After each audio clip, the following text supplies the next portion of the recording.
Good morning students. आज हम बात करेंगे अपने सेफ सिलेक्टिव कैटेलिस्ट की। सेफ सिलेक्टिव कैटेलिस्ट का दूसरा नाम होता है आपका जियोलाइट्स। देखिए जियोलाइट्स किसको बोला जाता है? जियोलाइट्स बोला जाता है सम एल्यूमिनो सिलिकेट्स ऑफ मेटल। जो मेटल के एल्यूमिनो सिलिकेट्स होते हैं उसको क्या बोला जाता है? सेफ सिलेक्टिव कैटेलिस्ट या जियोलाइट्स। इसका फॉर्मूला होता है आपका MX/N AlO2X SiO2Y। Silicon oxide, aluminium oxide, dioxide और ZH2O मॉलिक्यूल्स। ये आपका M क्या होता है? यहाँ पे आपका भाई M होता है आपका मेटल, N क्या होता है आपका चार्ज होता है आपका कि उसके ऊपर कितना चार्ज है मेटल के ऊपर, ठीक है। उसके बाद आपका क्या होता है? Z क्या होता है? नंबर ऑफ वाटर मॉलिक्यूल्स कि आपने कितने वाटर मॉलिक्यूल्स यहाँ पे ले रखे हैं, ठीक है। तो देखिए सेफ सिलेक्टिव कैटेलिस्ट है तो ये कैटेलिस्ट, लेकिन इसको सेफ सिलेक्टिव क्यों बोला जाता है, इसको जियोलाइट क्यों बोला गया, इसके पीछे एक कहानी होती है। जो आपके सेफ सिलेक्टिव कैटेलिस्ट होते हैं ना, इनकी स्ट्रक्चर सेफ कैसे होती है भाई? इनकी स्ट्रक्चर होती है आपकी हनीकॉम की तरह। हनीकॉम का मतलब क्या होता है? मधुमक्खी का छत्ता। जो मधुमक्खी का छत्ता होता है ना, वैसी शेप होती है, या फिर इनके पिंजरे जैसी केज लाइक स्ट्रक्चर होती है। और इनके अंदर लिंकेज जो आपके ये एल्यूमिनियम, ऑक्सीजन और ये वाटर मॉलिक्यूल सिलिकॉन वगैरह जुड़े हुए हैं, कैसे जुड़े हुए हैं आपके? इनके अंदर आपकी एल्यूमिनियम आपका जुड़ा हुआ था ऑक्सीजन से, और ऑक्सीजन जुड़ा होता है आपका सिलिकॉन से। ऐसे आपके और मॉलिक्यूल्स ऐसे लंबी चेन बनी होती है, लिंकेज होती है आपकी किसके बीच में? एल्यूमिनियम के बीच में ऑक्सीजन सिलिकॉन, ऐसे आपकी चेन बनी हुई होती है, ठीक है। तो आप क्या करते हो जब आप इन जियोलाइट्स को हीट करते हो किसके अंदर? वैक्यूम के अंदर कुछ टाइम के लिए।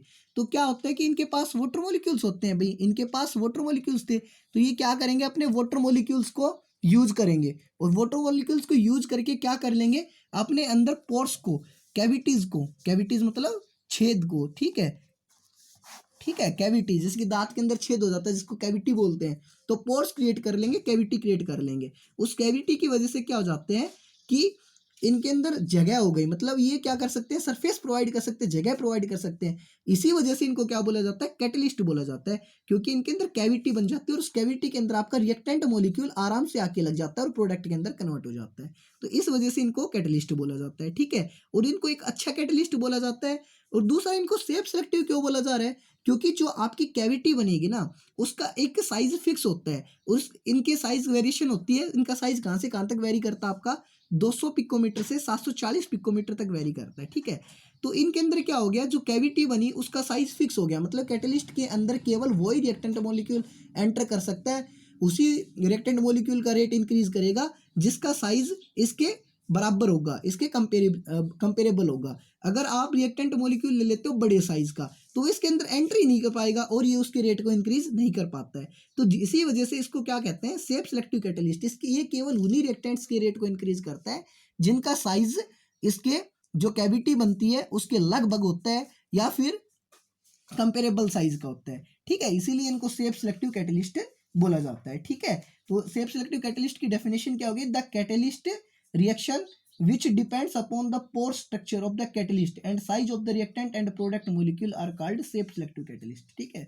यूजेस आप इसके बुक्स के अंदर से पढ़ सकते हैं। उसके बाद आपका आता है एंजाइम्स। देखिए एंजाइम्स भी आपके क्या होते हैं? एक तरीके के कैटलिस्ट ही होते हैं, लेकिन ये केवल उन रिएक्शंस के रेट को इंक्रीज करते हैं जो आपकी बायोलॉजिकल सेल रिएक्शंस होती हैं, जो आपकी ह्यूमन बॉडी के अंदर रिएक्शंस होती हैं, उन्हीं के रेट ऑफ रिएक्शन को इंक्रीज करते हैं, बायोलॉजिकल रिएक्शंस को, ठीक है। उसके बाद क्या होता है? इनका हाई मोलिकुलर मास होता है एंजाइम्स का।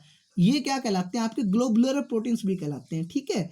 जैसे कि आप स्क्रोच को कन्वर्ट करते हो C12H22O11 को, जब आप ऐसे थोड़ी ना कन्वर्ट हो जाता है, जब आप उसके वाटर के अंदर हाइड्रोलिसिस करते हो उसका, तो आपका क्या देता है? ग्लूकोज प्लस फ्रक्टोज देता है। तो आपका ग्लूकोज प्लस फ्रक्टोज ऐसे थोड़ी ना बन जाता है। जब आप इसका हाइड्रोलिसिस करने के लिए आप इसके अंदर कैटलिस्ट यूज करते हो, और वो क्या होता है? आपका इन्वर्टेज होता है। और ये इन्वर्टेज क्या होता है? आपका एक एंजाइम होता है, ठीक है, कैटलिस्ट की तरह काम करता है, इसके रेट ऑफ रिएक्शन को इंक्रीज करता है।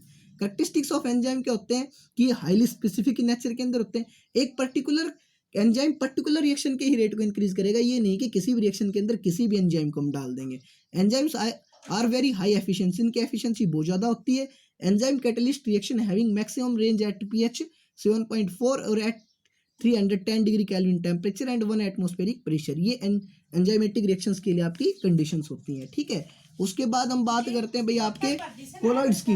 कोलॉइड्स क्या होते हैं? आपके कोलॉइड्स एक हिट्रोजीनियस सिस्टम होता है जिसके अंदर क्या होता है कि आपके डिस्पर्स्ड फेज के सब्सटेंस डिजोल्व होते हैं प्रेजेंट होते हैं किसके अंदर, डिस्पर्जन मीडियम के अंदर। देखिए डिस्पर्स्ड फेज, डिस्पर्जन मीडियम को देखना पड़ेगा सबसे पहले।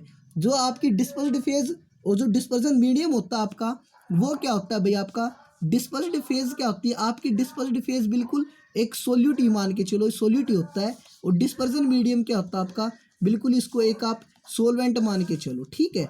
इससे बिल्कुल आपको क्लियर हो जाएगा। डिस्पर्स्ड फेज वो होती है जो कंपोनेंट आपका स्मॉल प्रोपोर्शन के अंदर, स्मॉल अमाउंट के अंदर प्रेजेंट होता है, जस्ट लाइक ए सोल्यूट के अंदर, ठीक है। और डिस्पर्जन मीडियम क्या होता है कि वो कंपोनेंट जो लार्ज अमाउंट के अंदर प्रेजेंट होता है किसी भी सॉल्यूशन के अंदर, उसे क्या कहते हैं, हम डिस्पर्जन मीडियम कहते हैं। डिस्पर्स्ड फेज का एग्जांपल क्या हो गया आपका, कि कोलाइडल सॉल्यूशन बनाते हो आप सिल्वर इन वाटर, जब आप सिल्वर को डिजोल्व कर देते हो ना वाटर के अंदर, तो कोलाइडल सॉल्यूशन बनता है सिल्वर का, ठीक है। तो उसके अंदर सिल्वर क्या हो गया, डिस्पर्स्ड फेज, और वाटर क्या हो गया आपका, डिस्पर्जन मीडियम, ठीक है।